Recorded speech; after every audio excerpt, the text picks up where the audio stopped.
Archi.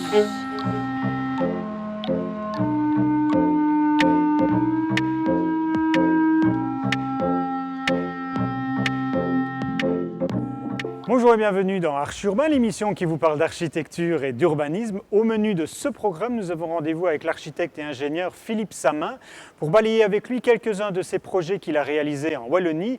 Et tout de suite, nous allons le retrouver à Louvain-la-Neuve. Philippe, avant de nous rendre à Athus pour voir une de tes premières réalisations, en tout cas qui a pratiquement 30 ans, je voudrais qu'on reste ici un peu à Louvain-la-Neuve, parce que c'est une ville que tu connais bien, où tu as beaucoup construit, et dans laquelle on pourrait peut-être envisager une première partie de ta carrière.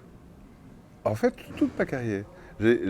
Parmi mes premières maisons, mes premières maisons se trouvent à Louvain-la-Neuve. Oui. Et un de mes derniers bâtiments dans lequel on se situe maintenant est aussi à Louvain-la-Neuve. C'est ça. Et donc, j'ai égrené au fil du temps des bâtiments à Louvain-la-Neuve. Quand est-ce que les petites maisons dont tu parles, ce sont les maisons aux cailles? Oui, exactement. Oui. Il y a quoi? Un groupe de 2 maisons et un groupe de 4 maisons? Oui, c'est ça. Et puis, C'était en 1975? 1975, 76, dans ces eaux-là. J'ai aimé le concept de Louvain-la-Neuve dès le début, à partir de rien et d'échafauder une ville et raisonnable. Donc d'abord ces petites maisons, et puis je crois, pardon. Alors qu'est-ce qu'il y a eu après les maisons aux Et cailles? là je crois qu'il y a eu le centre d'achat de Shell. C'est quoi ce centre? C'est un centre, un centre biotechnologique? Non, c'était Chemical Research Center Shell Louvain-la-Neuve. Donc c'était un centre de recherche chimique.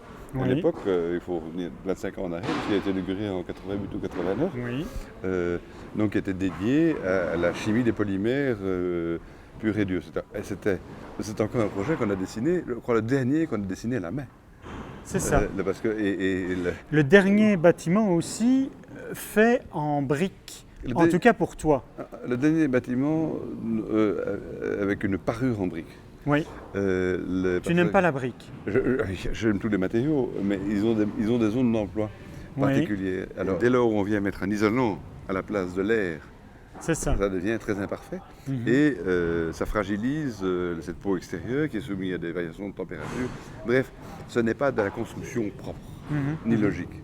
Et puis est venue la grande aventure de la Aula Magna et du plan d'urbanisme de la partie ouest de la ville. Tu peux expliquer en 2 mots cette aventure?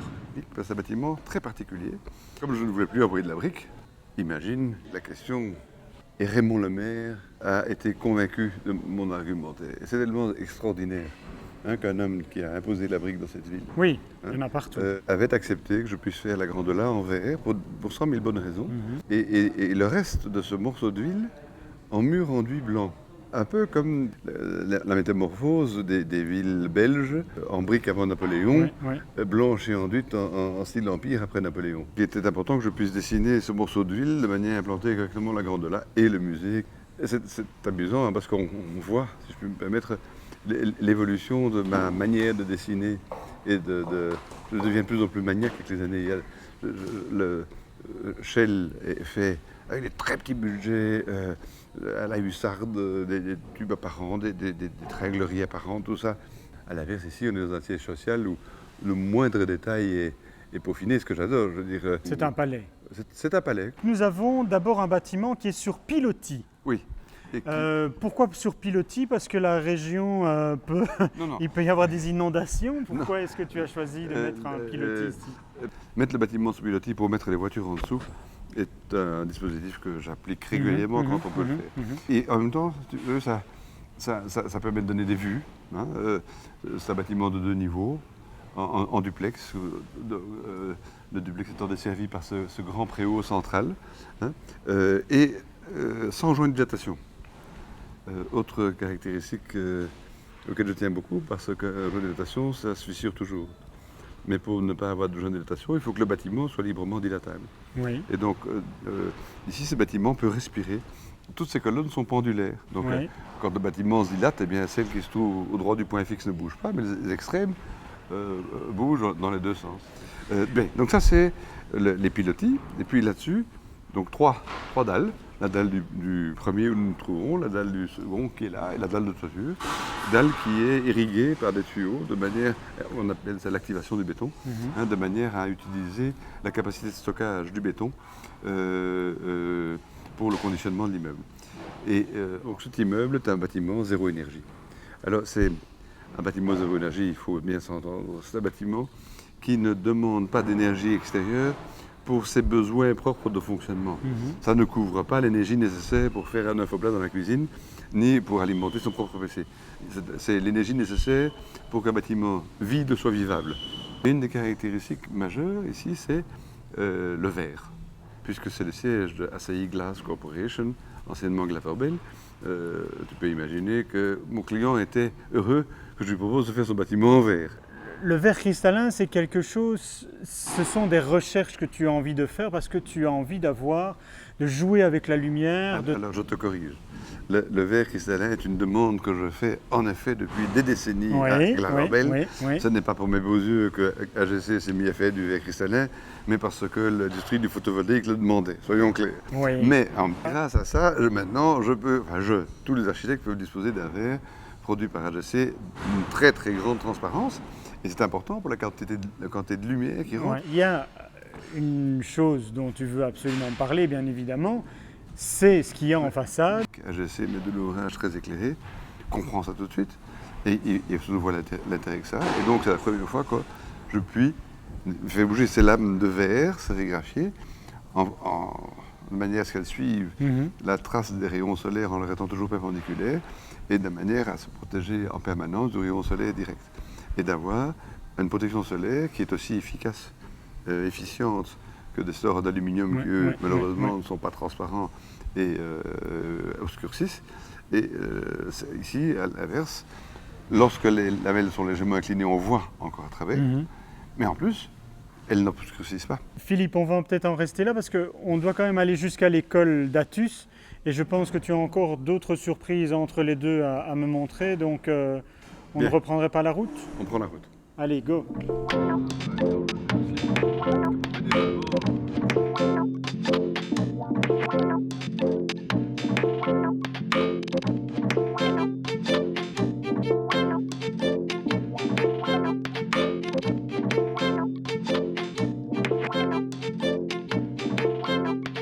Tu peux expliquer comment tu as eu l'idée de construire ce comptoir forestier? En me trompant.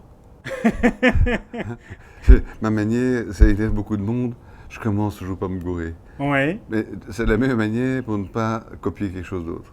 C'est vrai. Il faut partir à la boutade.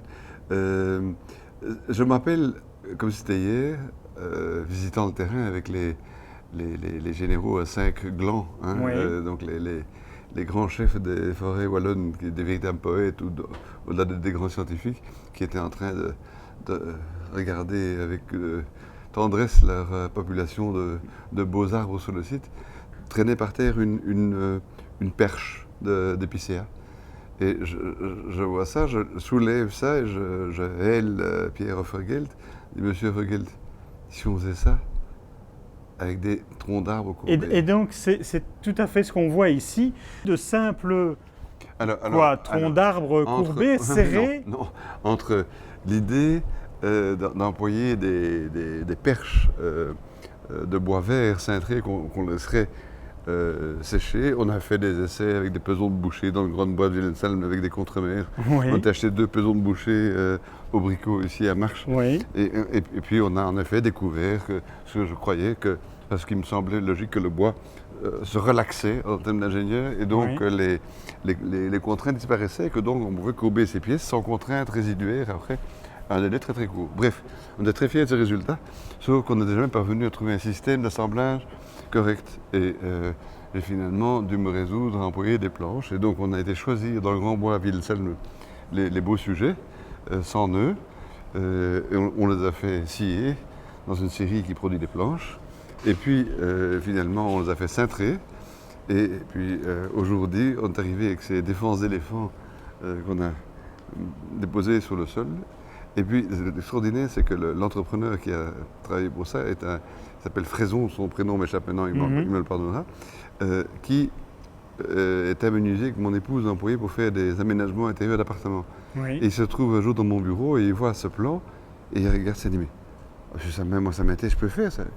Moi qui cherchais un entrepreneur, je dis monsieur Fraison, si vous voulez, je pouvais le faire. Et Fraison, avec ses troupes, a fait cette prouesse. Moi j'aimerais savoir si c'est totalement autoportant ou bien si les deux morceaux de béton que l'on voit à gauche et à droite ont été nécessaires pour pouvoir tenir l'ensemble de la structure. C'est autoportant et on aurait pu le faire sans les butons que l'on voit Oui. là, mais les butons soulagent sérieusement la structure. C'est ça. Philippe, on a encore du chemin à faire parce que d'ici on doit aller à Tus. Oui. Je pense Bon, qu'on on en y a va. encore pour 1 heure. Une bonne heure. On ira à l'école primaire. Bonne idée. Bon, allons-y alors. Oui.